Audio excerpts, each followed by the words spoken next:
எடுத்து வாசிக்க போகிறோம். 1 பேதுருவின் புஸ்தகம் 4வது அதிகாரம் 16வது வசனத்தை வாசிக்கலாம். ஒருவன் கிறிஸ்தவனாய் இருப்பதினால் பாடுபட்டால் வெட்கப்படாமல் இருந்து அது நிமித்தம் தேவனை மகிமைப்படுத்த கடவன். 13வது வசனத்தையும் வாசிக்கலாம். கிறிஸ்துவின் மகிமை வெளிப்படும் போது நீங்கள் களிகூர்ந்து மகிழும்படியாக அவருடைய பாடுகளுக்கு நீங்கள் பங்காளிகளானதால் சந்தோஷப்படுங்கள். ஹல்லேலூயா. செய்தி ஒருவேளை உங்களுக்கு ஒரு விதத்தில் கஷ்டப்படுத்துகிறது போல இருக்கலாம். ஸ்தோத்திரம். காரணம், வசனம் சொல்லுகிறது, ஆமென், கிறிஸ்தவன் ஆனதினால் பாடுபட்டால் அவன் என்ன பண்ணணுமா? தேவனை மகிமைப்படுத்த வேண்டும். எப்போ தேவனை மகிமைப்படுத்தணும்? பாடுபடும் பொழுது தேவனை. பைபிள் திறந்து எடு. Praise Lord. பிள்ளைகளா எடுத்துட்டீங்களா? ஸ்தோத்திரம். எப்போ தேவனை மகிமைப்படுத்த வேண்டும்? பாடுபடும் பொழுது. 13வது வசனத்தை வாசிக்கும் பொழுது அதிலே சொல்லப்பட்டிருக்கிறது, ஆமென், அவருடைய பாடுகளுக்கு, இயேசுவின் பாடுகளுக்கு பங்காளிகளானதினால் என்ன செய்ய வேண்டும்? ஆமென், ஹல்லேலூயா. அவருடைய பாடுகளுக்கு பங்காளிகளானதால் துக்கப்படுங்கள் அப்படின்னு நான் சொல்லியிருக்கு. ஆமென், சந்தோஷப்படுங்கள். இது எப்படி முடியும்? யாரால் முடியும்? ஸ்தோத்திரம், ஹல்லேலூயா. சந்தோஷமா நல்ல காரியம் நடக்கும் பொழுது யாரும் சொல்ல வேண்டிய அவசியமே இல்லை. ஆட்டோமேட்டிக்கா எது வந்துடும்? சந்தோஷமும் களிப்பும் மகிழ்ச்சியும் வந்துவிடும். ஆனால் பாடு வரும் பொழுது, வேதனை வரும் பொழுது, ஆமென், யாருமே என்ன செய்ய முடியாது? சந்தோஷப்பட முடியாது. ஆனால் ஆண்டவர் சொல்லுகிறார், நீங்கள் ஆமென் கிறிஸ்துவின் நிமித்தம் பாடுபடும் பொழுது சந்தோஷப்படுங்கள், தேவனை மகிமைப்படுத்துங்கள். ஹல்லேலூயா. இந்த நாளிலே இந்த வார்த்தையின் அடிப்படையில் நான் கொடுக்கிற செய்தி, கிறிஸ்துவுடன் கூட பாடுபட்டால் மேன்மை உண்டாகும் என்கிற ஆமென் தலைப்பிலே அந்த வார்த்தையை கொடுக்கும்படி விரும்புகிறேன். கிறிஸ்துவுடன் கூட பாடுபட்டால் என்ன உண்டாகும்? மேன்மை உண்டாகும். ஹல்லேலூயா. கிறிஸ்துவுக்காய் பாடுபடுவதை குறித்து நான் சொல்லவில்லை. கிறிஸ்துவோடு கூட அவருடைய பாடுகளில் பங்காளி ஆக வேண்டும். ஹல்லேலூயா. அவருடைய பாடுகள் நமக்கு தெரியும். பைபிள்ல கடந்த நாட்கள் நீங்க வாசித்திருப்பீங்க. ஸ்தோத்திரம். இயேசுவின் பாடு மரணங்களை குறித்து நாம் தியானித்த நாட்களில் நிச்சயம் எல்லாருமே ஆமீன் இயேசு எப்படியெல்லாம் பாடுபட்டார் என்று ஆமீன் பிரைஸ் நாம் அதிகமாய் அறிந்திருக்கிறோம். இல்லாமலும் நமக்கு தெரியும். இயேசுவின் முதுகு ஆமீன் நிலத்தை உழுகிறவனுடைய ஆமீன் உழு நிலத்தை போல, ஸ்தோத்திரம், முதுகெல்லாம் என்ன செய்யப்பட்டிருந்ததாம்? ஆமீன் கீறப்பட்டிருந்தது. கர்த்தருக்கு ஸ்தோத்திரம். ஹல்லேலூயா. அத்தனை பாடுகள். நான் இப்பொழுது சொல்ல வருகிற காரியம் அதுதான். கிறிஸ்துவோடு கூட பாடுபட வேண்டுமானால் அவருடைய முதுகு உளப்பட்டது போல, கிறிஸ்துவோடு பாடுபட வேண்டுமானால் அதே போல நம்முடைய முதுகு என்ன செய்யணும்? அதுதான் கிறிஸ்துவோடு கூட பாடுபடுதல். ஹல்லேலூயா. கிறிஸ்துவுக்காய் பாடுபடுதல் என்றால் ஏதோ சில பாடுகளை ஆண்டவருக்காக சகித்து விட்டு போய்விடலாம். ஆனால் கிறிஸ்துவோடு கூட பாடுபடும் பொழுது, இயேசுவோடு கூட சிலுவையில் அறையப்படும் பொழுது, இயேசுவோடு கூட ஆமென் நிந்தைகளுக்கும் அவமானங்களுக்கும் உள்ளாகும் பொழுது, கிறிஸ்து எந்த இடத்திலும் மறுப்பு பேசவில்லை, எதிர்த்து பேசவில்லை, ஏன் செய்தாய் என்று கேட்கவில்லை. ஆமென் பிரைஸ் தி லார்ட். ஆமென். தனக்கு விரோதமாய் தன்னை பாடுபடுத்துகிறவனை அவர் ஆமென் கடிந்து கொள்ளவோ அல்லது எதிர்த்து பேசவோ இல்லை. இதுதான் கிறிஸ்துவோடு கூட பாடுபடுகிற பிள்ளைகளின் அனுபவமாய் மாற வேண்டும். ஹல்லேலூயா. கிறிஸ்துவுக்காய் பாடுபடுதல் வேறு, கிறிஸ்துவோடு கூட பாடுபடுதல் வேறு. ஹல்லேலூயா. பாடுகள் பட யாருமே விரும்புவதில்லை. ஸ்தோத்திரம். இன்றைக்கு அநேகர் தங்கள் வாழ்க்கையிலே பலவிதமான பாடுகள், வியாதிகள், உபத்திரவங்கள், கடன் பிரச்சனைகள், நெருக்கங்கள் வரும் பொழுது எப்படியாகிலும் அந்த கூட்டத்தில் போய் சேர்ந்துட்டா ஒரு விமோசனம் கிடைக்கும், அங்கே ஏதாவது செய்வாங்க அப்படின்னு சிலர் என்ன பண்ணுவார்கள் என்றால், ஏதோ ஒரு கூட்டத்தில் போய் சேர்ந்து கொள்வார்கள். இங்கே அப்படி யாராவது இருந்தால் இன்றைக்கு உங்களுக்கு சொல்லுகிறேன், அந்த எண்ணத்தையும் அந்த சூழ்நிலை விட்டு வெளியே வாருங்கள். ஹல்லேலூயா. கிறிஸ்துவோடு கூட பாடுபடும்படி உங்களை ஒப்புக்கொடுங்கள். கிறிஸ்துவோடு கூட அடக்கம் பண்ணப்படும்படி உங்களை ஒப்புக்கொடுங்கள். கிறிஸ்துவோடு கூட அப்பொழுது என்ன செய்வீர்கள்? உயிர்த்தெழுவீர்கள். ஹல்லேலூயா. கிறிஸ்துவோடு கூட பாடுபடும்படி ஒப்பு கொடுக்கிறவர்கள், கிறிஸ்துவோடு கூட நிந்தை அவமானங்களை சகிக்க ஒப்பு கொடுக்கிறவர்கள், கிறிஸ்துவோடு கூட தன்னை சிலுவையில் அறைய 2 கைகளையும் விரித்து கால்களையும் ஆமென் அப்படியே ஒப்பு கொடுக்கிற பிள்ளைகள் தான் கிறிஸ்துவோடு கூட உயிர்த்தெழ முடியும், கிறிஸ்துவோடு கூட மேன்மைப்பட முடியும். ஹல்லேலூயா. பாடுபடுதல் என்பது 3 விதமான அனுபவங்களை கொண்டது. ஒவ்வொரு மனிதனுடைய வாழ்க்கையிலும் பாடுபடுதல் என்று வரும் பொழுது 3 விதமான காரியங்களை அது சொல்லுகிறது. எப்படியெல்லாம் ஒரு மனிதன் பாடுபடுகிறான், எப்படியெல்லாம் மனிதனுடைய வாழ்க்கையிலே பாடுகள் வருகிறது. ஸ்தோத்திரம். அந்த 3 விதங்களையும் 3 வசனங்கள் மூலமாய் சொல்லிவிட்டு செய்திக்குள்ளே கடந்து போகும்படி விரும்புகிறேன். கர்த்தருக்கு ஸ்தோத்திரம். பாடுகள் எப்படி வருகிறது? முதலாவது, ஒரு மனிதனுடைய வாழ்க்கையில் எப்படிப்பட்ட பாடு வருகிறது? லூக்கா எழுதின சுவிசேஷம் 23வது அதிகாரம் 40வது வசனம், 41வது வசனம். மற்றவன் அவனை நோக்கி, நீ இந்த ஆக்கினைக்குட்பட்டவனாய் இருந்தும் தேவனுக்கு பயப்படுகிறதில்லையா? நாமோ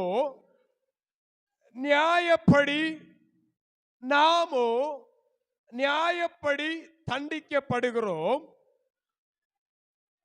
நாம் நடப்பித்தவைகளுக்கு தக்க பலனை அடைகிறோம்.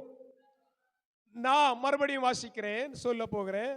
நாம் நடப்பித்தவைகளுக்கு தக்க பலனை அடைகிறோம், இவரோ தகாததொன்றையும் நடப்பிக்கவில்லையே என்று அவனை கடிந்து கொண்டான். ஹல்லேலூயா.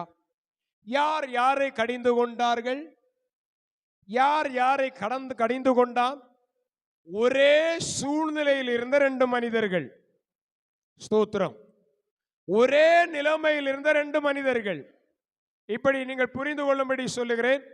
ஒரே விதமான செயலில் உட்கார்ந்து இருக்கிற 2 மனிதர்கள் என்று வைத்துக் கொள்ளுங்க.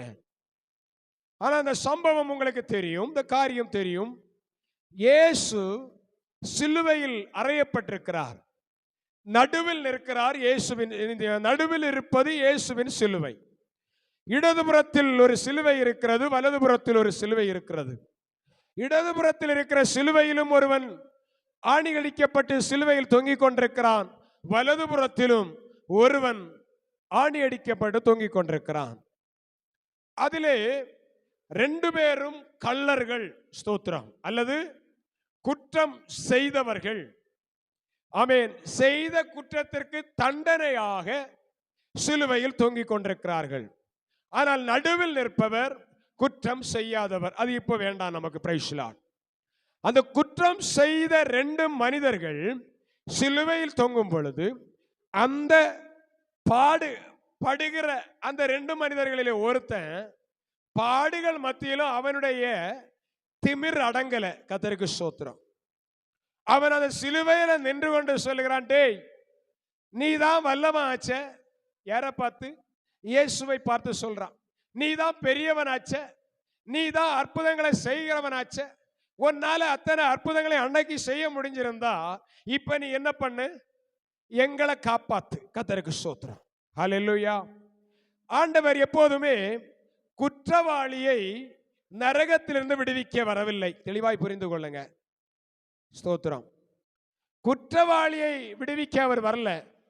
குற்றங்களை செய்த மனிதனுக்கு மன்னிப்பை கொடுக்க, அந்த மன்னிப்பின் மூலமாய் நித்திய ஜீவனை தரவே அவர் வந்திருக்கிறார். ஹல்லேலூயா. அவன் மனம் திரும்பல. மனம் திரும்பாம குற்றம் செய்திருக்கிற மனிதன் குற்றவாளியாய் சிலுவையில் நிற்கும் பொழுது சொல்லுகிறாய், என்ன காப்பாத்துப்பா, என்ன காப்பாத்துங்க ஆண்டவரே. எப்படி ஆண்டவர் காப்பாத்துவார்?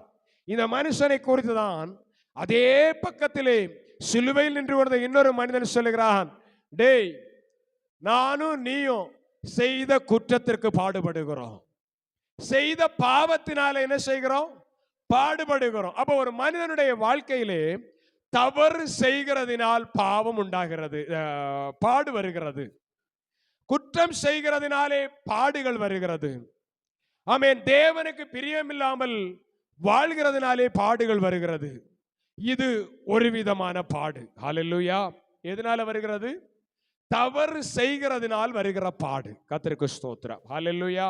ஆனா அந்த இடத்திலே அந்த மனுஷன் இன்னொரு கள்ளன் சொல்றான், பிரைஸ் லார்ட், ஆண்டவரே, அவனை கடிந்து கொள்ளுகிறான். அந்த சிலுவையில தொங்கிக் கொண்டிருக்கும் பொழுதே மனசாட்சியில் உணர்த்தப்பட்டவனாய் ஆண்டவரிடத்தில் மன்னிப்பு கேட்கிறான். அவனை குறித்து ஆண்டவர் சொல்லுகிறார், இன்றைக்கு என்னோடு கூட பரதேசில் இருப்பாய். அவன் என்ன பண்ணினான்? ரட்சிக்கப்பட்டான். மற்ற கள்ளனுடைய நிலைமை நமக்கு தெரியாது, பைபிள்ல சொல்லப்படல. நான் சொல்லுகிறேன், அவன் நரகத்திற்கு பங்காளியாய் மாறி இருப்பான். அதைத்தான் சொல்லுகிறேன். ஸ்தோத்திரம். பாடுகள் படும் பொழுது அல்லது நன்றாய் இருக்கும் பொழுது எந்த மனிதன் தேவனிடத்தில் தன்னை தாழ்த்தி ஆண்டவரே எனக்கு உதவி செய்யும் என்று சொல்லுகிறானோ அவனையே கர்த்தர் மீட்கிறார். ஹல்லேலூயா.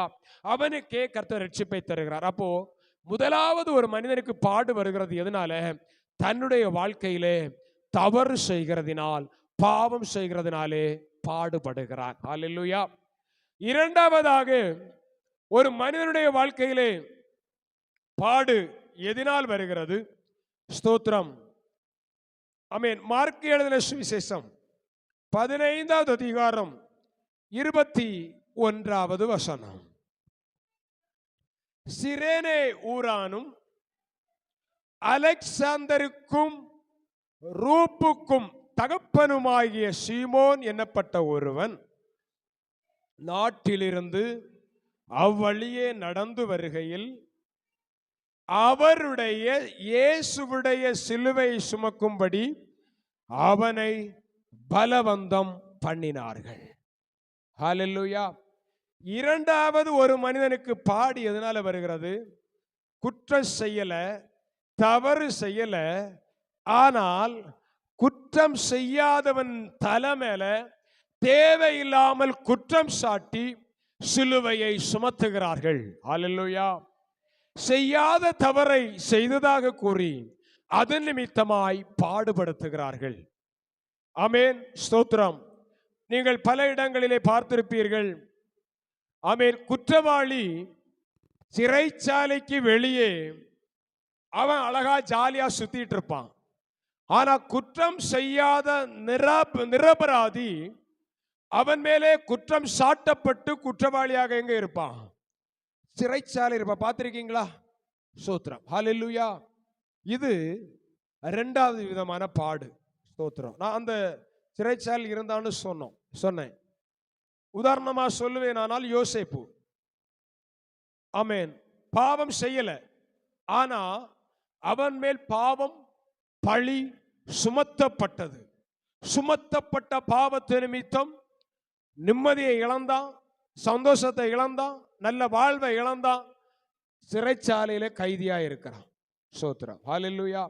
இன்னைக்கு ஒருவேளை நம்ம கூட அந்த நிலைமையில் யாராவது இருந்தால், ஸ்தோத்திரம், கர்த்தர் உங்களோடு கூட இருக்கிறார். ஹல்லேலூயா. ஸ்தோத்திரம். இது ஒரு விதமான பாடு. முதலாவது பாடு குற்றம் செய்கிறதினாலே வருகிற பாடு. இரண்டாவது பாடு எதுவுமே தெரியாது. அங்க வசனம் சொல்லுகிறது, அவன் என்ன பண்ணினானா, நடந்து வருகையில் அவனை அவனை சிலுவை சுமக்கும்படி நீ சுமக்கணும். நீ என்ன செய்யணும்? சுமக்கணும். நீ தான் இதை ஏத்துக்கிடணும். ஆமென். ஹல்லேலூயா. அப்படி சுமத்தப்படுகிறதுனாலே வருகிற பாடு. மூன்றாவது பாடு ஒரு மனிதனுடைய வாழ்க்கையில் எப்படியாய் வருகிறது? ஸ்தோத்திரம். யோவானுக்கு எழுதின சுவிசேஷம் அதனுடைய 18வது அதிகாரம், யோவானுக்கு எழுதின சுவிசேஷம் 18வது அதிகாரம் அதனுடைய 38வது வசனத்தை வாசிக்கலாம்.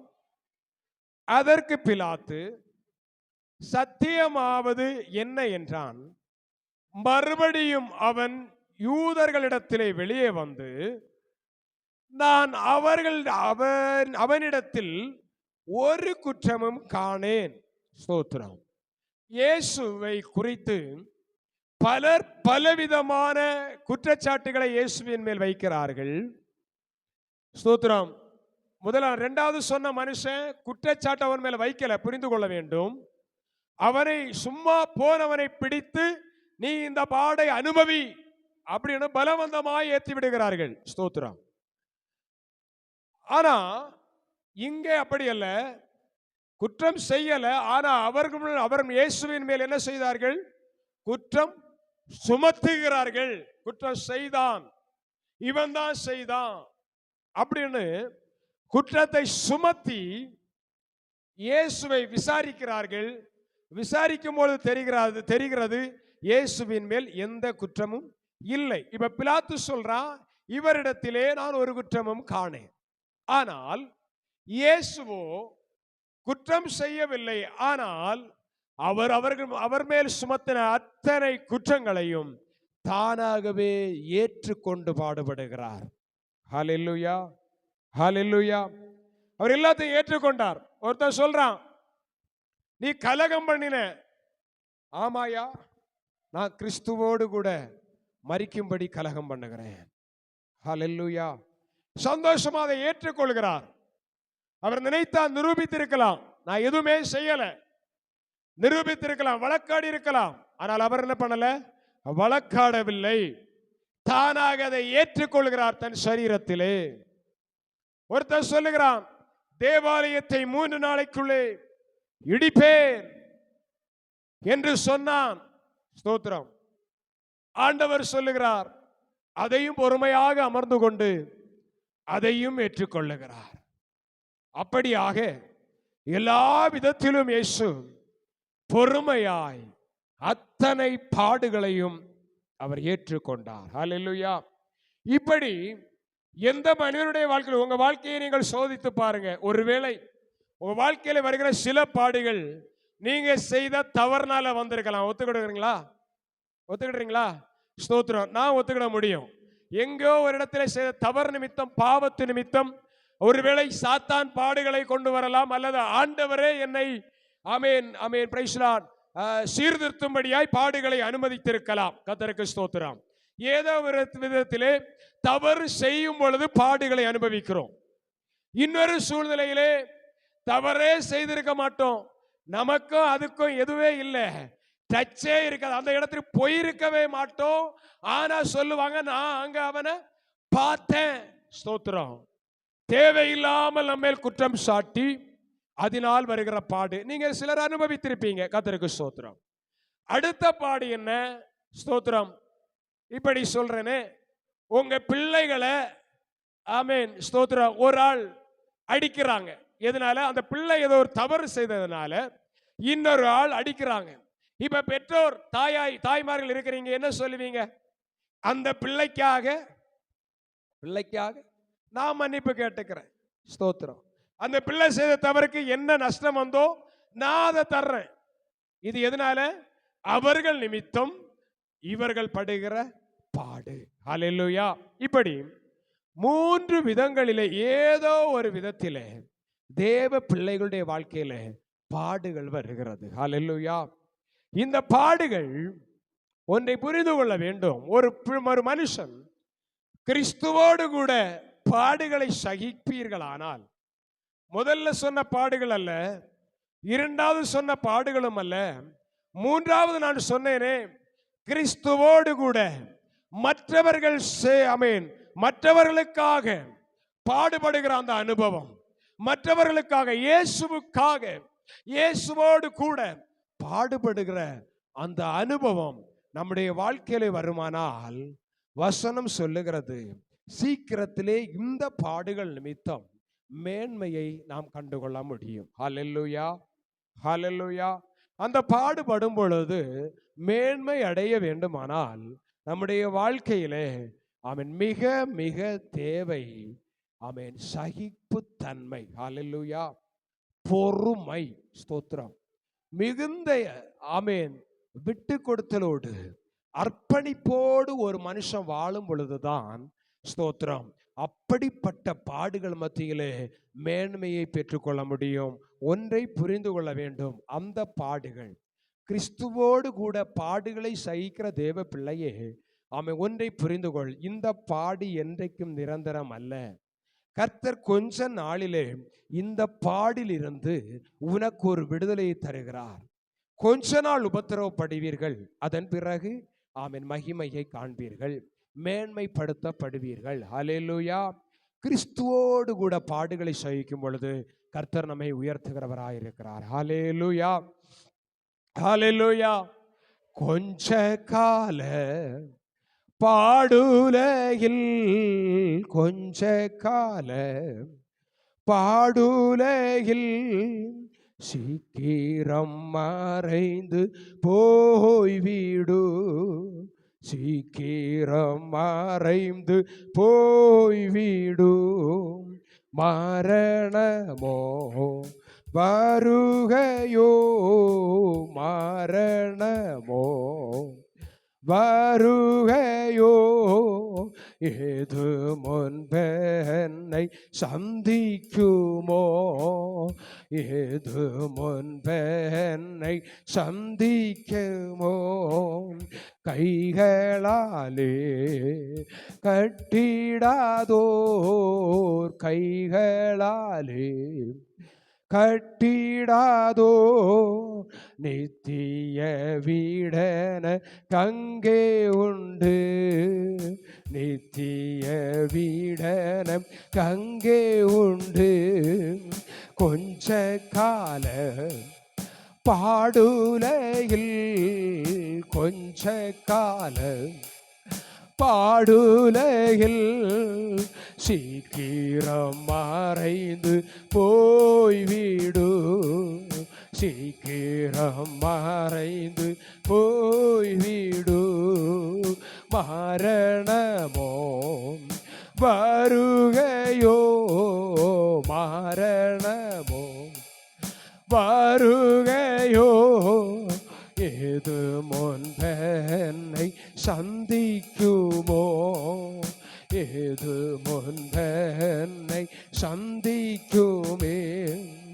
சென்றிடுவே வாழ்ந்திடுவே, சென்றிடுவே வாழ்ந்திடுவே, நித்திய காலமாய் வாழ்ந்திடுவே, நித்திய காலமாய் வாழ்ந்திடுவே, நித்திய காலமாய் வாழ்ந்திடுவே. ஹல்லேலூயா, ஹல்லேலூயா. கிறிஸ்துவோடு கூட ஒரு தேவ பிள்ளை பாடுபடும் பொழுது அது கொஞ்ச காலம் பிரைஸ் லார்ட் வேதனையாக இருக்கும், ஆனால் அதன் முடிவோ மிகுந்த மேன்மையாக இருக்கும். ஹல்லேலூயா. அந்த மேன்மையை விரும்புகிற பிள்ளைகள், அந்த மகிமையை காண வேண்டும் என்று விரும்புகிற பிள்ளைகள் இந்த உலகத்திலே கிறிஸ்துவோடு கூட பாடுபடும்படி உங்களை ஒப்பு கொடுக்கத்தான் வேண்டும். ஹல்லேலூயா. நான் பாடுபட மாட்டேன், நான் வேதனைகளை சகிக்க மாட்டேன், நான் சுகபோகமாய் தான் வாழுவேன், நான் ஆசீர்வாதமாய் தான் இருக்க விரும்புகிறேன் என்று நினைப்பீர்களானால் ஆமென், அந்த மேன்மையை அந்த மகிமையை நான் நிச்சயம் சொல்லுகிறேன் பெற்றுக்கொள்ளவே முடியாது. ஹல்லேலூயா. கிறிஸ்தவம் என்பது அல்லது கிறிஸ்துவோடு வாழ்வது என்பது ஒரு மனிதனுக்கு பஞ்சனை மெத்தை கிடையாது. Praise Lord. பஞ்சு மெத்தையின் மேல் படுக்கிற படுக்கை கிடையாது. அது முள்ளுகளால் நிறைந்த ஒரு வாழ்க்கை, அது கரடு முரடான ஒரு வாழ்க்கை. அதை ஒரு தேவ பிள்ளை தனக்காக சகித்து கொள்ள தன்னை தகுதிப்படுத்தும் பொழுது சகித்து கொள்ள தன்னை ஒப்பு கொடுக்கும் பொழுது பாடுகள் இருக்கும், உபத்திரவம் இருக்கும், வேதனை இருக்கும், நிந்தைகள் இருக்கும், பரிகாசம் இருக்கும். ஆனால் அவருடைய முடிவு மேன்மையாக இருக்கும். ஹல்லேலூயா, ஹல்லேலூயா. சீக்கிரத்திலே கர்த்தர் நம்முடைய வாழ்க்கையில அந்த பாடுகளை கர்த்தருக்காக சகிக்கிற தேவ பிள்ளைகளுடைய வாழ்க்கையில ஒரு மேன்மையை அவர் தரப்போகிறார். ஹல்லேலூயா. எத்தனை பேர் அந்த மேன்மையை அடைய விரும்புகிறோம்? Praise Lord. எத்தனை பேர் அந்த மகிமையை அடைய விரும்ப இல்ல இந்த உலகத்துல வாழ்கிற நாட்கள்ல நான் எல்லாரை போல பெயரும் புகழுமாய் வாழ வேண்டும் என்று விரும்பினால் நிச்சயம் ஆண்டவருடைய கேளுங்க, அவர் உங்களுக்கு தருவார். ஆனால் கடைசி நாளிலே இயேசுவோடு கூட வாழ்கிற அந்த அனுபவம் நிச்சயம் நிச்சயமாய் சொல்லுகிறேன் பெற்றுக்கொள்ள முடியாது. ஹல்லேலூயா. உபத்திரவத்தின் வழியாய் ஒரு மனிதன் பொன்னை போல புடமிடப்படாமல் இருந்தால் மேன்மையை வாஞ்சிக்கவே வேண்டாம், பெற்றுக்கொள்ளவே முடியாது. அந்த புடமிடுதலுக்கு யார் நம்மை ஒப்பு கொடுக்க ஆயத்தமாக இருக்கிறோமோ அவர்களையே கர்த்தர் மேன்மைப்படுத்துகிறார். கிறிஸ்துவுடன் கூட பாடுபடுகிறது என்பது, ஆமேன், ஸ்தோத்திரம், மிகுந்த மிகுந்த மிகுந்த மிகுந்த ஒரு கடினமான சூழ்நிலை. கர்த்தருக்கு ஸ்தோத்திரம். 1-2 மனிதர்களை சுருக்கமாக எடுத்து காண்போம். தெரிந்த பைபிள் இருந்தா காட்டுகிறேன். வேற ஏதோ ஒரு கட்டுக்கதை அல்ல. வெளியில ஏதோ ஒரு மனுஷன் அப்படி வாழ்ந்தான் இப்படி வாழ்ந்தான் சொல்லி போக வரல. ஸ்தோத்திரம். சத்தியத்தின்படி பரிசுத்த ஆவியானவரால் எழுதப்பட்ட பரிசுத்த வேதாகமத்திலிருந்து சில நபர்களை எடுத்து காண்பிக்கும்படி விரும்புகிறேன். சங்கீதங்கள், தானியேலின் புஸ்தகம், கர்த்தருக்கு ஸ்தோத்திரம், தானியேலின் புஸ்தகத்திலே வாசிக்கும் பொழுது அங்கே ஒரு மனிதனை குறித்து இவ்விதமாய் சொல்லப்படுற தானியேல் 3வது அதிகாரம் அதனுடைய 23வது வசனம். அப்பொழுது அவர்கள் சாத்ராக், மேஷாக், ஆபேத்நேகோ என்னும் அந்த 3 புருஷரும் கட்டுண்டவர்களாய் எரிகிற அக்கினி சூளையின் நடுவே விழுந்தார்கள். ஹல்லேலூயா. ஏன் தேவ பிள்ளையே, கட்டுண்டவனாய் அந்த சாத்ராக், மேஷாக், ஆபேத்நேகோ என்று சொல்லுகிற புருஷர்கள் கட்டப்பட வேண்டும். எதற்காக கட்டப்பட்டார்கள்? ஏன் எரிகிற அக்கினி சூளையிலே போடப்பட வேண்டும்? ஸ்தோத்திரம்.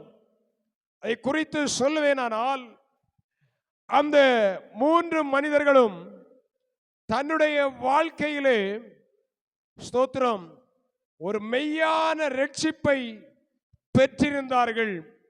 அந்த மெய்யான ரட்சிப்பை அவர்கள் பெற்றுக்கொண்ட படியினால் இயேசுவோடு கூட பாடுபடும்படி தங்கள் சரீரங்களை கட்டப்படும்படி ஒப்பு கொடுத்தார்கள். ஸ்தோத்திரம். ஹல்லேலூயா. இயேசுவோடு கூட தங்கள் சரீரத்தை கட்டப்படும்படி, அக்கினி சூளையிலே போடப்படும்படி ஒப்பு கொடுத்தார்கள். நான் இப்படி சொல்லுகிறேன், அநேக தருணங்கள் அவர்களுக்கு இருந்தது. கட்டிலிருந்து விடுவிக்கப்படும்படி, அக்கினி சூளையிலிருந்து தப்பப்படும்படி, ராஜாவின் கையிலிருந்து தப்பப்படும்படி, எதிர்த்து நிற்கிற கல்தேயருடைய, ஆமென், ஸ்தோத்திரம், வார்த்தைகளில் இருந்து காப்பாற்றப்படும்படி அநேக தருணங்கள் இந்த சாத்ராக், மேஷாக், ஆபேத்நேகோவுக்கு கொடுக்கப்பட்டது. ஆனால் அவர்கள் அதை ஏற்றுக்கொள்ளவில்லை. ஏன் தெரியுமா? நாங்கள் கிறிஸ்துவோடு கூட, நாங்கள் இயேசுவோடு கூட எங்களை பாடுபட ஒப்பு கொடுப்போம் என்பதிலே உறுதியாயிருந்தார்கள். இன்றைக்கு தேவ பிள்ளையே, சபையே, எத்தனை பேர் இந்த பாடுகளை பட நீங்கள் உங்கள் சரீரங்களை ஒப்புக் கொடுக்க ஆயத்தமாக இருக்கிறீர்கள். உங்கள் வாழ்க்கையை ஒப்புக் கொடுக்க ஆயத்தமாக இருக்கிறீர்கள். Price the Lord. 1 பேதுருவின் புஸ்தகத்திலே வாசிக்கும் பொழுது 1 பேதுரு 2வது அதிகாரம் 20வது வசனத்தை வாசிக்கும் பொழுது, நீங்கள் குற்றம் செய்து அடிக்கப்படும் போது பொறுமையோடு சகித்தால் அதனால் ஒரு பயனும் இல்லை. கர்த்தருக்கு ஸ்தோத்திரம். ஆனால் நீங்கள் நன்மை செய்து பாடுபடும் போது எப்படி சகிக்கணும்? எல்லாரும் சொல்லுங்க பார்க்கலாம். எப்படி சகிக்கணும்? பொறுமையோடு சகிக்கணும். நீங்கள் நன்மை செய்து பாடுபடும் பொழுது பொறுமையோடு சகித்தால் அதுவே தேவனுக்கு முன்பாக பிரீதியாய் இருக்கும். ஹல்லேலூயா. ஆமென். நன்மை செய்து பாடுபடுகிறதிலே பொறுமை இல்லாம எதையோ செய்து வேற வழி இல்லை அதனால சகிக்கிறேன்னு சொன்னா அது தேவனுக்கு பிரியமா இருக்காது. தேவன் பிரியப்பட வேண்டுமானால் நாம் படுகிற பாடு தேவனுக்கு பிரியமா இருக்க வேண்டுமானால் என்ன செய்ய வேண்டுமாம்? ஆமென். தீமை செய்து பாடுபடுகிறதல்ல, நன்மை செய்து பாடுபடும் பொழுது அதை என்ன செய்ய வேண்டும்? பொறுமையோடு சகிக்க வேண்டும். ஹல்லேலூயா. அப்படி பொறுமையோடு ஒரு தேவ பிள்ளை பாடுகளை சகிப்பீர்களானால், பொறுமையோடு கிறிஸ்துவோடு கூட சிலுவையில் அறையும்படி உங்களை ஒப்பு கொடுப்பீர்களானால் அதுதான் மேன்மையை நமக்கு கொண்டு வருகிறது. அதுதான் நித்திய ஜீவனை நமக்கு கொண்டு வருகிறது. ஹல்லேலூயா.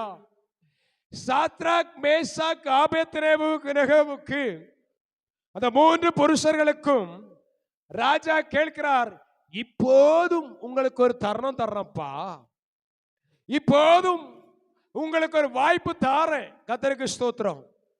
நீங்க அக்கினியிலிருந்து காப்பாற்றப்படலாம். நீங்க அதற்கு நியமிக்கப்பட்டவர்கள் அல்ல. காப்பாற்றப்பட உங்களுக்கு வழி இருக்கிறது. ஒன்றே ஒன்று, இயேசுவை மறுதலிக்கணும், கிறிஸ்துவை விட்டு விலகணும், இந்த சிலையை பணிந்து கொள்ளணும். Price the Lord. ரொம்ப சிம்பிள். தப்பிப்பதற்கு ரொம்ப சிம்பிள். மறுபடியும் இருந்த அந்த பெரிய வேலையை செய்ய பெரிய ஒரு பாக்கியம் இருக்கிறது. ஒரே ஒரு வார்த்தை, இந்த சிலையை விழுந்து வணங்குகிறேன்னு சொன்னா போதும், விழுந்துட்டா போதும். ஸ்தோத்திரம். ஆனால் அவர்கள் அப்படி அல்ல. பிரியமான தேவனுடைய பிள்ளைகளே, கிறிஸ்துவோடு கூட பாடுபடும்படி தங்களை ஒப்பு கொடுத்திருக்கிறார்கள். ஹல்லேலூயா. இனி நான் பிழைத்தால் எனக்குள்ளே சுயாதீனம் அல்ல, எனக்குள்ளே இயேசு பிழைக்க வேண்டும். ஹல்லேலூயா. எனக்குள்ளே நான் என்கிற பெருமை அல்ல, எனக்குள்ளே தாழ்மையின் ரூபமாகிய இயேசு பிழைக்க வேண்டும் என்று நினைத்துதான் அந்த சிலுவை, அந்த அக்கினிக்கு தங்களை ஒப்பு கொடுத்தார்கள். ஸ்தோத்திரம். இன்னும் இந்த இவர்கள் மேல் இந்த சாத்ராக், மேசாக், ஆபேத்நேகோ என்று சொல்லப்படுகிற இந்த புருஷர்கள் மேலே ஒரு கூட்டம் மனிதர்கள் வந்து இருக்கிறார்கள். யார் தெரியுமா? கல்தேயரை சேர்ந்த கல்தேய கூட்டம், ஒரு கூட்டம் மனிதர்கள் வந்தது என்று இந்த 3 புருஷர்கள் மேல் குற்றம் சாட்டுகிறார்கள்.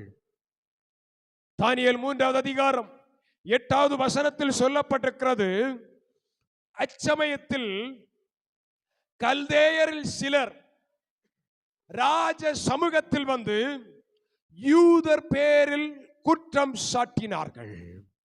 ஹல்லேலூயா. ஆமா தேவ பிள்ளையே, நீ கிறிஸ்துவோடு கூட பாடுபடுகிறதினால் இன்னைக்கு ஒருவேளை உலகத்துக்கு தெரியாது நீ யாருக்காக இந்த பாடுகளை சகிக்கிறேன். உன் மனசுக்குள்ள தெரியும், எப்படி ஆகிலும் அந்த ராஜ்யத்தில் சேரணும், எப்படி ஆகிலும் பரலோகத்தில் சேரணும். இதுக்காகவே லாபம் என்று இருந்ததை நஷ்டமாய் சிலர் விட்டிருப்பீங்க. Price Lord.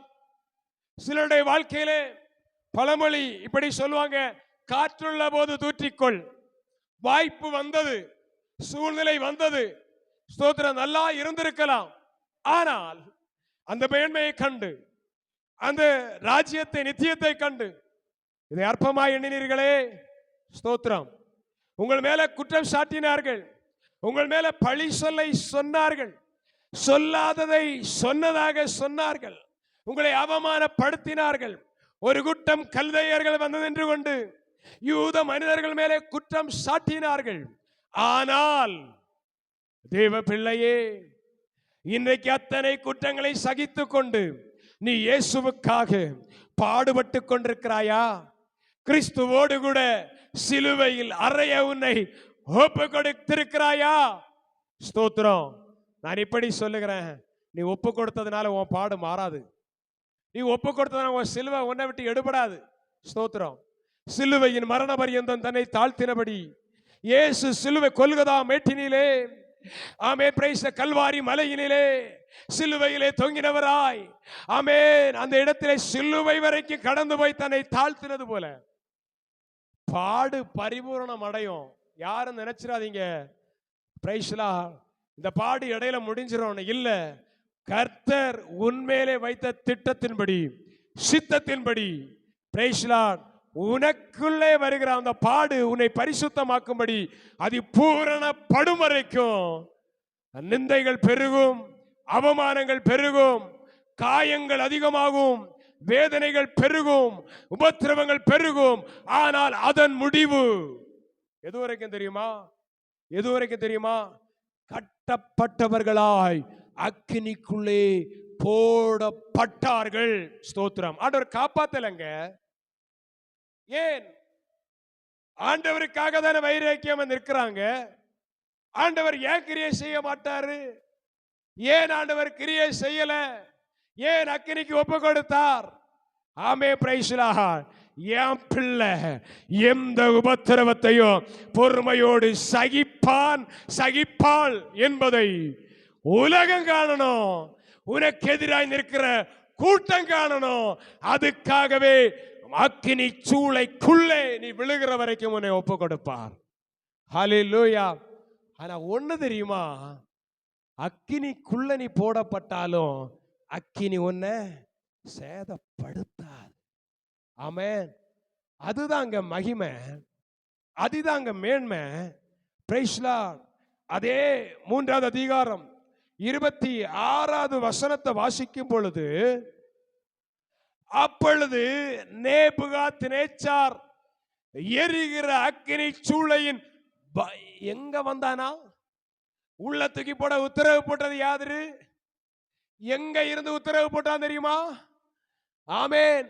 சிங்காசனத்துல, அரியணையில, உயர்ந்த இடத்துல உட்கார்ந்துட்டு கால் மேல் காலை போட்டுக்கிட்டு, பாரு, இப்ப பார், என் வார்த்தைக்கு நீ கீழ்ப்படியல, என் வார்த்தையை நீ, ஆமென், செவி கொடுக்கல, இப்ப பார், கால் மேல் கால் போட்டு உயர்ந்த இடத்துல யாருன்னு காண்பிக்கிறேன்னு சொல்லி ஒரு உத்தரவை போட்ட அதே நேபுகாத்நேச்சார் என்று சொல்லப்படுகிற அந்த ராஜா, அந்த மனிதன் இறங்கி எங்க வந்தான் தெரியுமா?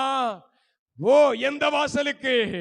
அக்கினி சூளையின் வாசலுக்கு. தேவ பிள்ளையே, நீ எந்த அக்கினி சூளையிலே போடப்பட்டிருக்கிறாயோ, எந்த உபத்திரவத்தின் குகையிலே தள்ளப்பட்டிருக்கிறாயோ, அந்த உபத்திரவத்தின் வாசலிலே யார் உன்னை போட உத்தரவு கொடுத்தார்களோ அவர்கள் வந்து நின்று கொண்டு சொல்லுகிறார்கள், சாத்ராக், மேசாக், ஆபேத்நேகோ என்பவர்களே, நீங்கள் வெளியே வாருங்கள்.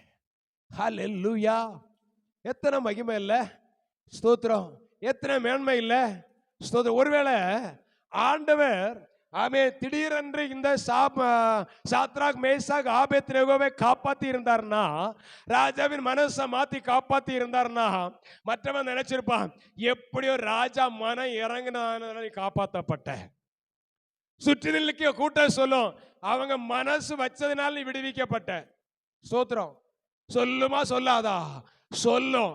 அதனாலதான் ஆண்டவர் ஒப்பு கொடுத்தார். அக்கினிக்குள்ள நீ போடப்பட வேண்டும், அக்கினி சூழலில் போடப்பட வேண்டும்.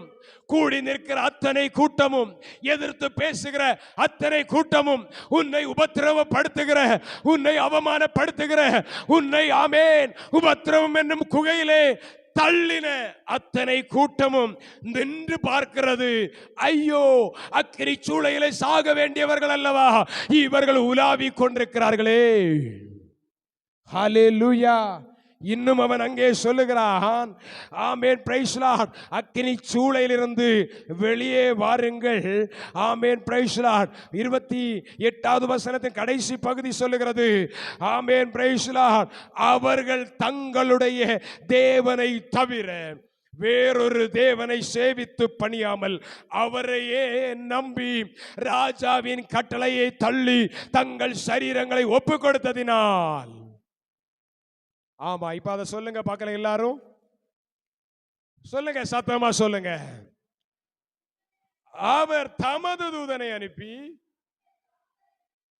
தம்முடைய தாசனை, யாரியா அந்த தாசன், யாரியா அந்த தாசன், இயேசுவோடு கூட பாடுகளை சகிக்க ஒப்பு கொடுக்கிறவர்கள், இயேசுவோடு கூட பாடுகளை பட ஒப்பு கொடுக்கிற பிள்ளை. அவர் சொல்லுகிறார், தம்முடைய தூதனை அனுப்பி தம்முடைய தாசனை விடுவித்தார். ஹல்லேலூயா, ஹல்லேலூயா. அவன் தேவ பிள்ளையே, கிறிஸ்துவோடு கூட பாடுபடும் பொழுது, கிறிஸ்துவோடு கூட பாடும் பொழுது, இப்ப பாருங்க, ராஜா பகிரங்கமா எல்லா மனுஷன் முன்னாடி சொல்லுகிறான், இவர்கள் ஆராதிக்கிற தேவனே உண்மையான தேவன். ஹல்லேலூயா, ஹல்லேலூயா. இன்னைக்கு நீங்க எந்த இடத்துல போனாலும் சரி, ஆமென், நான் இப்படி சொல்லுகிறேன், உங்க வீட்டை விட்டு வெளியே போனாலும் சரி, உங்க குடும்பத்தை விட்டு வெளியே போனாலும் சரி, ஒருவேளை தமிழ்நாட்டை விட்டு நீங்க வேற ஒரு மாநிலத்துக்கு போனாலும் சரி, இந்தியாவை விட்டு வெளி தேசத்துக்கு போனாலும் சரி, எந்த இடத்துல போனாலும் உங்களை ரட்சித்த ஆண்டவரை விட்டு விடாமல் உறுதியாய் பிடித்திருப்பீர்களானால், அந்த இடத்திலே கர்த்தருக்கு சாட்சியாய் வாழ்வீர்களானால், அங்கேயே கர்த்தர் உங்களை மேன்மைப்படுத்த வல்லமை உள்ளவராயிருக்கிறார். ஹல்லேலூயா.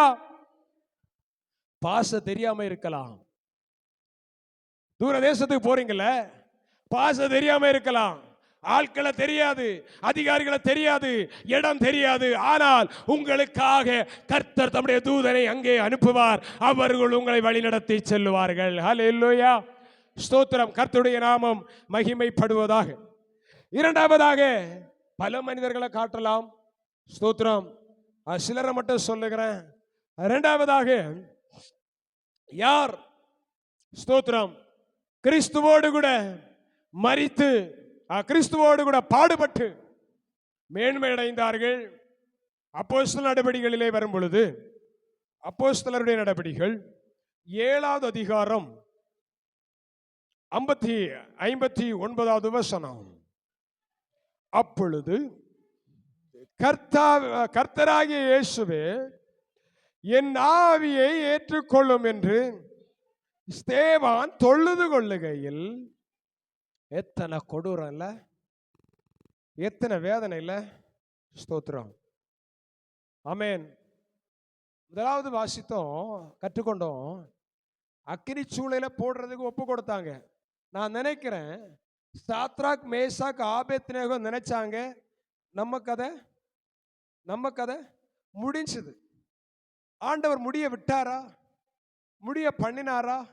நான் சொல்லுகிறேன், அவர்களுடைய வாழ்க்கையில் இருந்த கஷ்ட காலத்தை தான் ஆண்டவர் முடித்து விட்டாரே ஒழிய ஒரு செழிப்பை அந்த அக்கினி சூளையில் இருந்துதான் அந்த பிள்ளைகளுக்கு கட்டளையிட ஆரம்பித்தார். ஹல்லேலூயா, ஸ்தோத்திரம். இங்கே வாசித்தது அந்த இடத்துல ஸ்தேவான் என்று சொல்லப்படுகிற ஒரு மனுஷன் கிறிஸ்துவுடன் கூட மரிக்கும்படியும் தன்னை ஒப்பு கொடுத்த மனுஷன், கிறிஸ்துவோடு கூட பாடுபடும்படி தன்னை அர்ப்பணித்த மனுஷன். அங்கேயாவது முதல்ல சொன்ன இடத்துலயாவது கூட்டுக்குன்னா என்னது, கூட நிக்கிறதுக்கு கூட ஆள் இருந்து, சோத்திரம். ஒருத்த காலு தட்டி கீழே விழுந்தா கூட இருக்கிற சகோதரனாவது என்ன பண்ணுவான், பரவாயில்லன்னு கொஞ்சம் தூக்கி விடுவான், இல்ல தொடச்சாது விடுறதுக்கு அங்க யார் இருந்தா, கூட 2 சகோதரங்க இருந்தாங்க. சாத்ராக்குக்கு யார் இருந்தா? மேசாக்கும் ஆபேத்நேகோவும் இருந்தாங்க. ஆபேத்நேகோவுக்கு யார் இருந்தாங்க? சாத்ராக்கும் மேசாக்கும் இருந்தாங்க. மேசாக்குக்கு யார் இருந்தா? சாத்ராக்கும் ஆபேத்நேகோவும். இப்ப 3 பேர் இருந்தாங்க. கூட்டுக்கு துணைக்கு ஆள் இருந்தாங்க. ஆனா இங்க பாருங்க, ஸ்தேவான் ஒற்றைக்கு ஒரு மனிதன், யாருமே இல்லை. சுற்றி நிற்கிற மனிதர்கள் எல்லாம் எதிரிகள். சுற்றி நிற்கிற அத்தனையும் எல்லார் கையிலும் அவர் பார்த்தாரோ பார்க்கலையோ, ஆண்டவர் என தருகிற வெளிச்சத்தின்படி சொல்லுகிறேன், ஆமென், ஸ்தேவானுக்கு விரோதமாய் பேசி பயங்கரமான வார்த்தைகளை பேசும் பொழுது நான் நினைக்கிறேன், பயராமல் இருக்கிறார், ஆவியிலே நிற்கிறார், பயப்படாமல் இருக்கிற மனுஷன். ஆமென். நான் இப்போ உங்க முன்னாடி எல்லார் முகத்தையும் நான் பார்க்கிறேன். இது போலவே ஆமென், ஸ்தோத்திரம், ஸ்தேவான் என்ன பண்ணியிருப்பார்? சுற்றி நிற்கிறவங்க முகத்தை பார்க்கிறான். எல்லார் முகத்திலே இருந்து ஒரு சத்தம் கேட்குது. என்ன சத்தம்? இல்ல. ஆமென், ஸ்தோத்திரம். சிலது இந்த ராத்திரி நேரத்தில் பார்த்தீங்கன்னா, சொல்லித்தரேன் கேட்டுக்குங்க, நல்ல தூக்கத்தில் கரபர கரபர கரபரன்னு சவுண்டு கேட்கும். இது என்னடா சவுண்டுன்னு எழும்பி பார்த்தீங்கன்னா, பக்கத்தில் படுத்து கிடக்கிறது நறு நறு நறுன்னு பல்ல கடிச்சிட்டே கிடக்கும். பார்த்துருக்கீங்களா? யாராவது பார்த்துருக்கீங்களா? கண்டிருக்கீங்களா? கர்த்தருக்கு ஸ்தோத்திரம். அப்படி ஒருத்த பல்ல கடிக்கிறானா புரிஞ்சுக்கிடுங்க, இதுவனுக்குள்ள ஏதோ ஒன்று இருக்கு. கர்த்தருக்கு ஸ்தோத்திரம். ஹல்லேலூயா, ஹல்லேலூயா. ஆமாங்க, உண்மையதான் சொல்றேன். வாழ்க்கையில நேரடியா கண்டு அனுபவிச்சதை சொல்றேன். கர்த்தருக்கு ஸ்தோத்திரம். வசனத்தில் இருந்தது சொல்றேன். ஆமென். இந்த ஸ்தேவான் சுற்றி இருக்கிற மனிதர்களை பார்க்கிறான். ஆமென். இந்த எலி கடிச்ச மாதிரி சவுண்டு கேக்கு. என்ன சவுண்ட்னு பார்த்தா ஒவ்வொருத்தனும் அடி பல்ல கடிக்கிறான். பல்ல கடிக்கிற சவுண்டு நறு நறு நறுன்னு கேட்குது. அப்படி அந்த மனுஷனுடைய கையை பார்க்கிறான். எல்லாரும் பல்ல கடிச்சுட்டு நிற்கிறான். எப்ப எங்கடா போடுறதுன்னு நிற்கிறான். கர்த்தருக்கு ஸ்தோத்திரம். நடுவில் ஒரே ஒரு மனுஷன் ஒத்தைக்கு நிற்கிறான். அவன்தான் கிறிஸ்துவோடு கூட பாடுபடும்படி தன்னை ஒப்பு கொடுத்த மனுஷனாகிய ஸ்தேவான். ஹல்லேலூயா, ஹல்லேலூயா. இன்னைக்கு தனிமையா நிக்கிறீங்களா? யாருமே எனக்கு ஆதரவு இல்லை, யாருமே எனக்கு உதவி செய்ய இல்லை.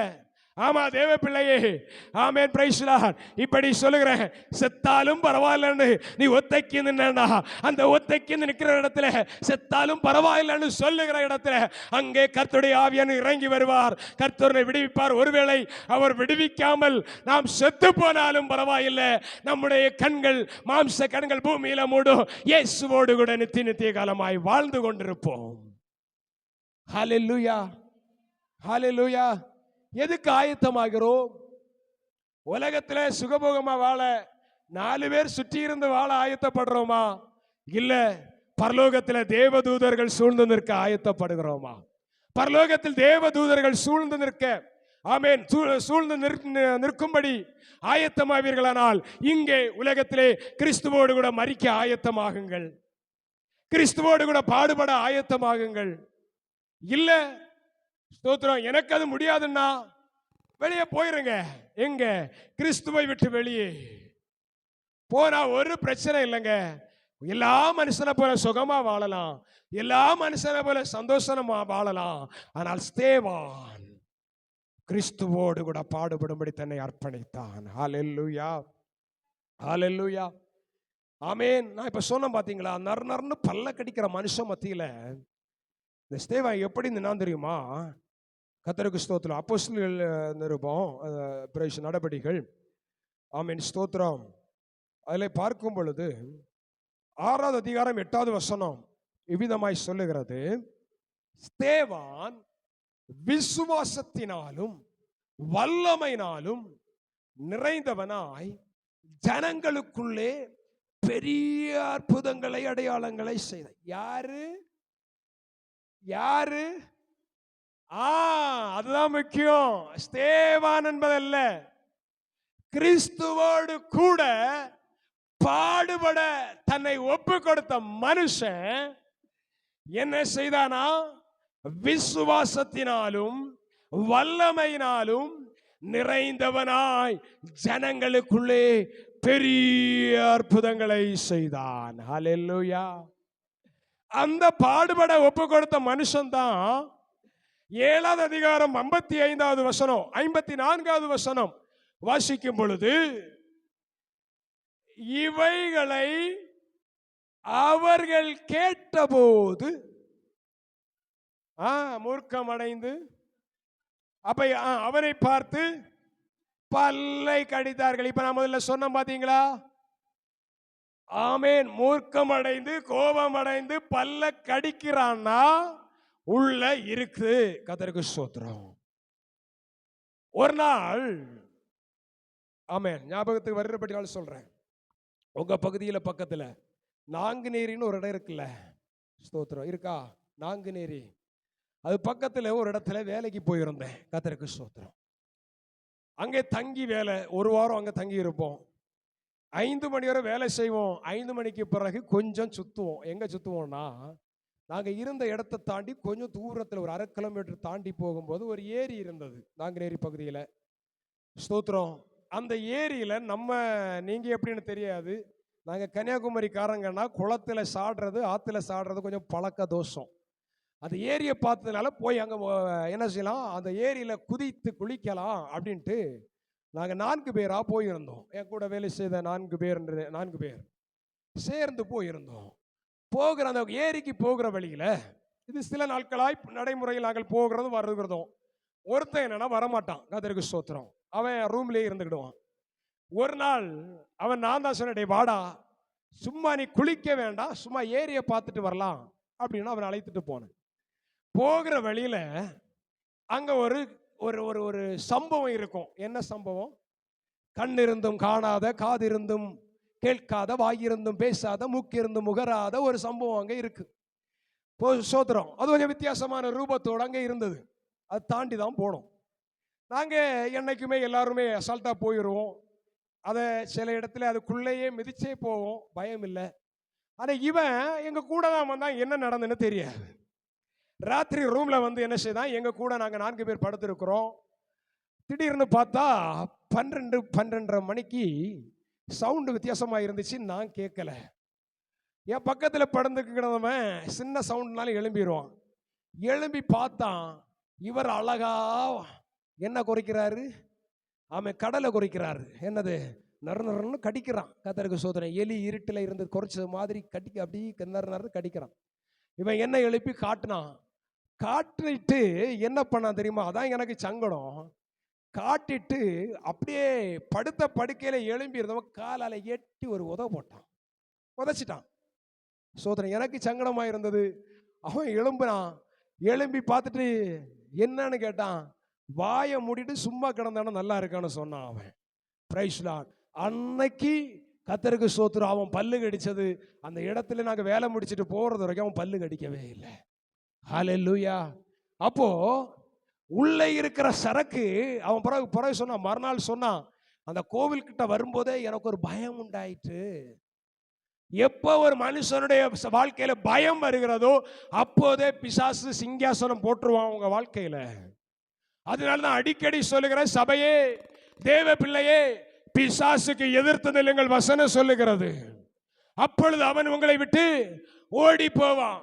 பிசாசை பார்த்து பயந்தீங்கன்னா அவன் உங்க ஆமென் பிரைஸ் எதுக்கு மேல? தலைக்கு மேல சிங்காசனம் போட்டு உட்கார்ந்துரும். அதனால என்ன செய்யுங்க? இன்னைக்கு துரத்தணும். Price lord. எதை? பயத்தை. Praise lord. ஹல்லேலூயா. ஸ்தேவான் பயப்படலங்க. 7வது அதிகாரம் 55வது வசனம். அவர்கள் பல்லை கடித்தார்கள், ஆனால் அவனோ, ஸ்தேவானோ, பரிசுத்த ஆவியினால் நிறைந்தவனாய் வானத்தை அண்ணார்ந்து பார்த்தவன் காண்கிற காட்சி என்ன தெரியுமா? தேவனுடைய மகிமையை காண்கிறான். தேவனுடைய மனுஷகுமாரன் தேவனுடைய வலது பாரிசத்தில் நிற்கிறதை காண்கிறான். இன்னும் சொல்லுகிறான், ஆமென் பிரைஸ் லார்ட். ஆமென். கடைசி வசனங்கள் சொல்லுகிறது, பிதாவே, பிதாவே, இவர்களுக்கு யாரால முடியும்? இயேசு சிலுவையில சொன்னார் முதல் வார்த்தை, பிதாவே இவர்களுக்கு மன்னியும், தாங்கள் செய்கிறது இன்னதென்று அறியாமல் செய்கிறார்கள். அதே வார்த்தையை கிறிஸ்துவோடு கூட மரிக்கும்படி பாடுபடும்படி ஒப்பு கொடுத்த ஸ்தேவான் சொல்லுகிறார், பிதாவே இவர்களுக்கு மன்னியும் சொல்றாரா இல்லையா? ஸ்தோத்திரம், பிரைஸ் தி லார்ட். 60வது வசனம் வாசிங்க. அவனோ முழங்கால் படியிட்டு, ஆண்டவரே இவர்கள் மேல் இந்த பாவத்தை சுமத்தாதிரும் என்று மிகுந்த சத்தமிட்டு சொன்னான். ஹல்லேலூயா. அதை கேட்கிற தேவ பிள்ளைகளே, பரிசுத்தவான்கள் இயேசுவோடு கூட பாடுபடும்படி தங்களை ஒப்பு கொடுத்தார்கள். கிறிஸ்துவோடு கூட பாடுபடும்படி தங்களை அர்ப்பணித்தார்கள். அதன் விளைவுதான் என்ன? மரணம் வந்தது. ஆமென். அக்கினி சூளை வந்தது. ஆனால் பிழைத்தார்கள். ஹல்லேலூயா. எங்கே சாவாமையுள்ள தேசத்தில் நீடித்த நாட்களாய் வாசமாயிருக்கும்படி இன்னும் ஒரே ஒரு மனிதனை சுருக்கமா சொல்லி ஜெபிக்க விரும்புகிறேன். கர்த்தருக்கு ஸ்தோத்திரம்.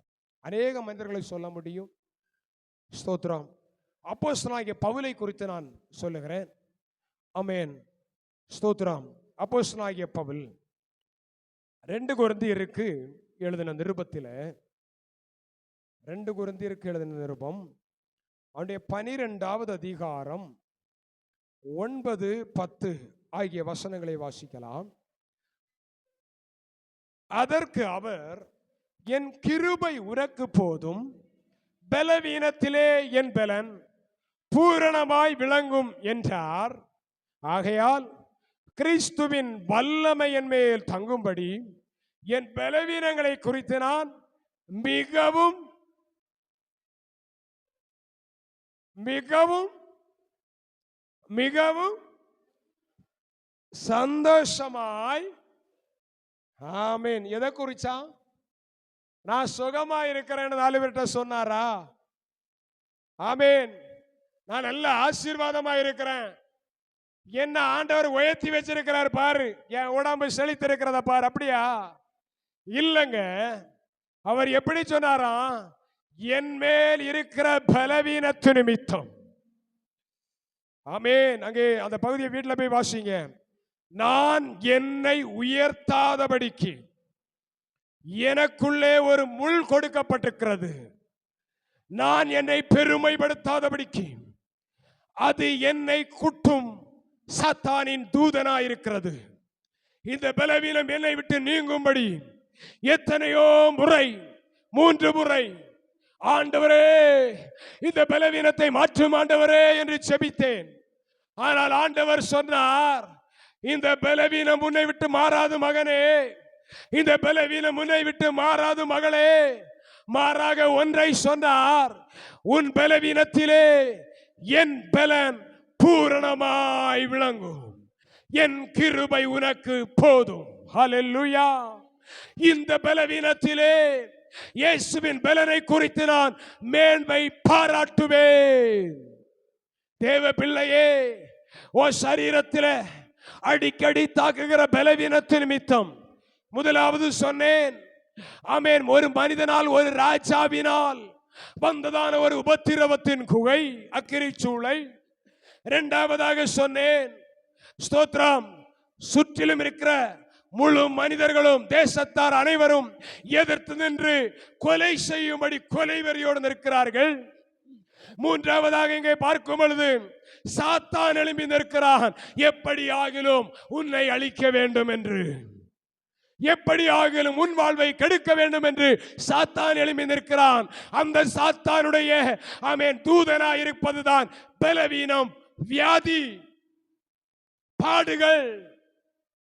அந்த பலவீனம் நீங்கும்படி 3 முறை ஆண்டவர்கிட்ட ஜெபம் பண்ண. ஏன் ஆண்டவரே என் ஜெபம் கேட்கப்படல? ஏன் ஆண்டவரே என் பலவீனத்தை விடுதலை தரல? நீங்க சொல்லலாம், சிலர் சொல்லுவாங்களா உங்களை குறித்து, என்னை குறித்து என் வாழ்க்கையில ஒரு நாள் ஒருத்தர் சொன்னா, அவர்கள் செய்த பாவத்தினாலதான் இத்தனை தண்டனைகளை அனுபவித்துக் கொண்டிருக்கிறார்கள். ஆனால் தேவ பிள்ளையே, ஒருவேளை இதே வார்த்தையை உங்களை பார்த்து கூட சிலர் சொல்லி இருக்கலாம், அவர்கள் அனுபவிக்கட்டும். ஹல்லேலூயா. ஆனால் ஒன்று தெரியுமா, ஒன்று தெரியுமா? பிரைஸ் லார்ட், சொன்னவர்கள் வெட்கப்பட்டார்கள். சொல்லப்பட்ட ஆமென் பிரைஸ் லார்ட் ஒரு ஜீவனுள்ள சாட்சியாய் நான் நின்று கொண்டு சொல்லுகிறேன், அப்படி சொல்லப்பட்ட என்னுடைய வாழ்க்கையை கர்த்தர் இன்றைக்கு மேன்மைப்படுத்தி வைத்திருக்கிறார்.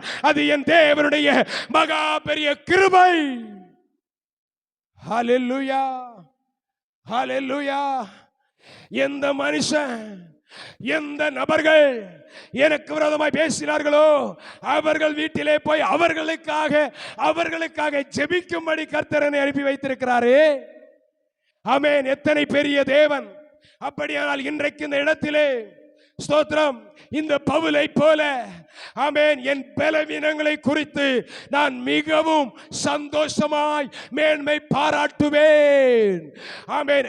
10வது வசனம் சொல்லுகிறது, ஆமென், எனக்கு வரும் பலவீனங்களிலும் நிந்தைகளிலும் இடுக்கண்களிலும் ஆமென் துன்பங்களிலும் நெருக்கங்களிலும் நான் பிரியப்படுகிறேன். தேவ பிள்ளையே, உன் வாழ்க்கையில் வருகிற பலவீனங்கள் பாடுகளை நீ சந்தோஷமாய் ஏற்றுக்கொள். காரணம், இயேசுவோடு கூட சிலுவையில் அறையும்படி ஆமென் உன்னை ஒப்பு கொடுப்பாயானால் மேன்மையை காணப்போகிறாய். ஹல்லேலூயா, ஹல்லேலூயா. Price Lord. இயேசுவோடு கூட பாடுபட்டால் உனக்கு மேன்மை உண்டு, உனக்கு விடுதலை உண்டு. ஆமென். 2 கொரிந்தியர் 4வது அதிகாரம் 17வது வசனத்தை வாசித்து ஜெபிக்க போகிறோம். மேலும் காணப்படுகிறவைகளை அல்ல, காணப்படாதவைகளை நோக்கி இருக்கிற நமக்கு அதி சீக்கிரத்தில் நீங்கும் இந்த லேசான நம்முடைய உபத்திரவம் மிகவும் அதிகமான நித்திய கனமகிமையை உண்டாக்குகிறது. இது போதுமா உங்களுக்கு? ஸ்தோத்திரம். எப்படிப்பட்ட ஆசீர்வாதம், எப்படிப்பட்ட மேன்மை. Praise Lord. தேவ பிள்ளையே, தெளிவாய் வசனம் சொல்லுகிறது. மேலும் காணப்படுகிறவன், இந்த உலகத்தில் நீங்க பார்க்கிற மேன்மையும், உலகத்தில் பார்க்கிற சுகமும், உலகத்தில் பார்க்கிற இந்த ஆசீர்வாதங்கள் அல்ல, காணப்படாதவைகளை நோக்கி இருக்கிற நமக்கு அதி சீக்கிரத்தில் நீங்கும் லேசான நம்முடைய உபத்திரவம் மிகவும் அதிகமான. அப்ப இந்த உபத்திரவம் ஒரு தேவ பிள்ளைக்கு, இயேசுவோடு கூட பாடுபட தன்னை அர்ப்பணிக்கிற தேவ பிள்ளைக்கு மிகுந்த கன மகிமையை உண்டாக்குகிறது. ஹல்லேலூயா, ஹல்லேலூயா. இப்போ ஆண்டவருடைய சமூகத்தில் முழங்கால் போட்டு ஜெபம் பண்ண போகிறேன். ஆண்டவரே, என் வாழ்க்கையில நான் படுகிற உபத்திரவம் உமக்கு இப்போ இதுவரைக்கும் ஒருவேளை என் உபத்திரவத்தை மாற்ற ஆண்டவரே, என் பலவீனத்தை மாற்றும் ஆண்டவரே, எனக்கு சுகம் தாரும் ஆண்டவரே அப்படின்னு ஜெபிச்சோம். ஆனா இப்ப ஜெபம் பண்ண போறோம். ஒரு மாற்றம், அந்த ஜெபத்தில் ஒரு மாற்றம். என்ன? ஆண்டவரே, இந்த உபத்திரவம் உமக்கு சித்தமானால் நான் இதை சகிக்கக்கூடிய கிருபை எனக்கு தாருங்க ஆண்டவரே. ஹல்லேலூயா, ஆமென், பிரைஸ் தி லார்ட். ஆமென். ஆண்டவர் அந்த கிருபையை தருவாரானால், ஸ்தேவானை பார்த்தீங்களா, எல்லாம் பல்ல கடிச்சு கல்லறியும்படி நிற்கும் பொழுது ஸ்தேவான் சொல்லுகிறார், ஆமென், வானம் திறந்திருக்கையா, மனுஷகுமாரன் தேவனுடைய வலது பாரிசத்தில் நிற்கிறத காண்கிறேன். எவ்வளவு சந்தோஷமா சொன்னார். அதனால தான் சொல்றேன், ஆண்டவரை, இந்த பாடு, இந்த உபத்திரவம் ஆண்டவரை என் வாழ்க்கையிலே நான் சகிப்பது, ஆமென், இந்த உபத்திரவம் எனக்கு இருப்பது உம்முடைய சித்தமானால் அதை சகிக்க எனக்கு கிருபை தாரும் ஆண்டவரே, அதை சகிக்க எனக்கு கிருபை தாரும் ஆண்டவரே. எத்தனை பேர் உண்மையா ஜெபிக்க போறீங்க? ஹல்லேலூயா, ஹல்லேலூயா, ஹல்லேலூயா, ஹல்லேலூயா. இயேசுவே உமக்கு ஸ்தோத்திரம். Amen. Hallelujah, hallelujah, amen. Praise the lord. சீக்கிரத்தில் கர்த்தர் நம்முடைய பாடுகளை மாற்ற வல்லமை உள்ளவராய் இருக்கிறார். ஆமென். ஹல்லேலூயா. சிலுவை சுமந்தே அனுதினமே சோராமலேன் பின் வாயென்றாரே. சிலுவை சுமந்தே அனுதினமே சோராமலேன் பின் வாயென்றாரே. அவரோடு பாடு சகித்தாளுவேனே, ஆண்டாண்டு காலம் ஜெயமாகவே. அவரோடு பாடு சகித்தாளுவேனே, ஆண்டாண்டு காலம் அதிகமாகவே காலை நேரம் இன்ப ஜெப தியானமே கருணை பொற்பாதம் காத்திருப்பேன் அதிகாலையில் அறிவை உணர்த்தி அன்போடு இயேசு தினம் பேசுவார் அதிகாலையில் அறிவை உணர்த்தி